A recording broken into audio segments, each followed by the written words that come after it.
আসসালামু আলাইকুম guys, welcome to my channel Nasima রান্না। ওরিও বিস্কুট দিয়ে সামান্য কটা জিনিস দিয়ে কিন্তু বাড়িতে বানাতে পারবে বার্থডে কেক, বা খুব টেস্টি হয় এই কেকটা। 3টে ডিম নিয়েছি, 6 প্যাকেট মতো অরিও বিস্কুট নিয়েছি, আর 2টো ডেরি মিল্কের ক্যাডবেরি নিয়েছি। বিস্কুটগুলো প্যাকেট থেকে বার করে নিয়ে ক্রিমগুলো আলাদা করে নেব সবগুলো বিস্কুট থেকে। আর জানেন তো, এটা আমার হাজব্যান্ডের বার্থডে ছিল, তার জন্য বানিয়েছিলাম। এতটা টেস্টি হয়েছে কি বলবো।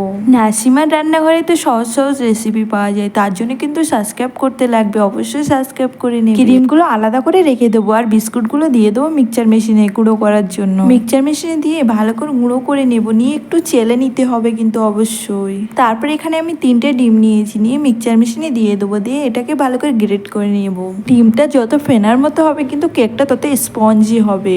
একটা ছোট বাটির মাপে 1 বাটি মতো আমি চিনিও দিয়ে দিয়েছি। চিনি আর ডিমটা ভালো করে গ্রেট করে নিয়েছি। তারপর বিস্কুটের গুঁড়োটা নিয়ে চলে এসেছি। 1 চামচ মতো বেকিং পাউডার দিয়ে ভালো করে মিক্স করে নেব। বেকিং পাউডারটা দিয়ে ভালো করে মিক্স করে নিতে হবে, যাতে পুরোটা মিক্স হয়ে যায়। আমি মিক্স করার পরে অল্প অল্প করে ডিমের মিশ্রণটা ঢালবো, আর একটু করে নেড়ে নেবো, হালকা করে নেড়ে নিতে হবে। মানে বেকিং পাউডার যদি বাড়িতে না থাকে অবশ্যই ইনো দিতে পারেন, ইনো দিলে কিন্তু ভালো হবে কেকটা।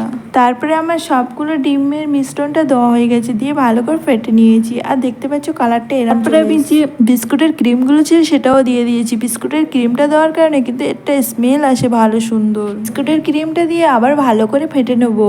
বানাতে কোনো ওভেন কিছুই লাগবে না, গ্যাসের চুলোতে কেক বানিয়ে নেবো আজকে। একটা পাত্র নিয়েছি, নিয়ে তেল ব্রাশ করে নিয়েছি, একটা নর্মাল পেপারও দিয়ে দিয়েছি। তারপর কেকের ব্যাটারটা আমি ঢেলে দিয়েছি। আমার বাড়িতে এরকম একটা হাঁড়ি ছিল, হাঁড়ি বসিয়ে দিয়েছি, নিচে একটা স্ট্যান্ড দিয়েছি, তার উপরে এই পাত্রটা বসিয়ে দিয়েছি, কেকের পাত্রটা।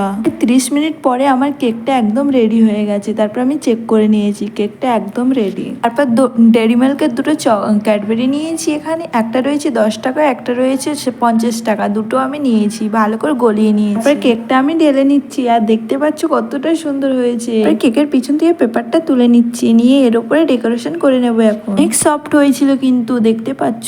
আর তারপরে আমি ক্যাডবেরি গুলো গলিয়ে নিয়েছি, এর উপরে কেটে দিয়ে দেবো। তারপরে আমি ক্যাডবেরি গুলো দিয়ে এই ছুরির সাহায্যে 4 সাইডে লাগিয়ে দেবো। ক্যাডবেরিটা এতটাই টেস্টি বলে বোঝাতে পারবো না, একবার হলে বাড়িতে ট্রাই করে এমন কেক। তারপরে আমার এই ক্যাডবেরিটা লাগানোর পরে আমি 10 টাকাওয়ালা ক্যাডবেরিটা আমি মেশিনের সাহায্যে আলু কুচে মেশিন দিয়ে ভালো করে কুচে নেবো। দেওয়ার কারণে ডেকোরেশনটা অনেক সুন্দর লাগছিল, কিন্তু দেখো কত সুন্দর দেখাচ্ছে। শাল্লা, আমার কেকটা অনেক সুন্দর লেগেছে, আর খেতে তো মারাত্মক ছিল, সেই স্বাদ ছিল। হাজবেন্ডের বার্থডেতে কিন্তু আমি এই কেকটা বানিয়েছিলাম, আর দেখো ভিতরটা কতটা সফট হয়েছে। যদি ভিডিওটা ভালো লেগে একটা সাবস্ক্রাইব অবশ্যই করে দিই। পুরো লুকটা দেখতে পাচ্ছি এতটা সুন্দর হয়েছিল কি। তারপরে গাইস, আমার চ্যানেলটা অবশ্যই সাবস্ক্রাইব করে দিও, পাশে থেকো, আর নতুন নতুন ভিডিও পেতে অবশ্যই সাবস্ক্রাইব। সবাই ভালো থেকো, সুস্থ থেকো, আর আমার পাশে থেকো। আল্লাহ হাফেজ।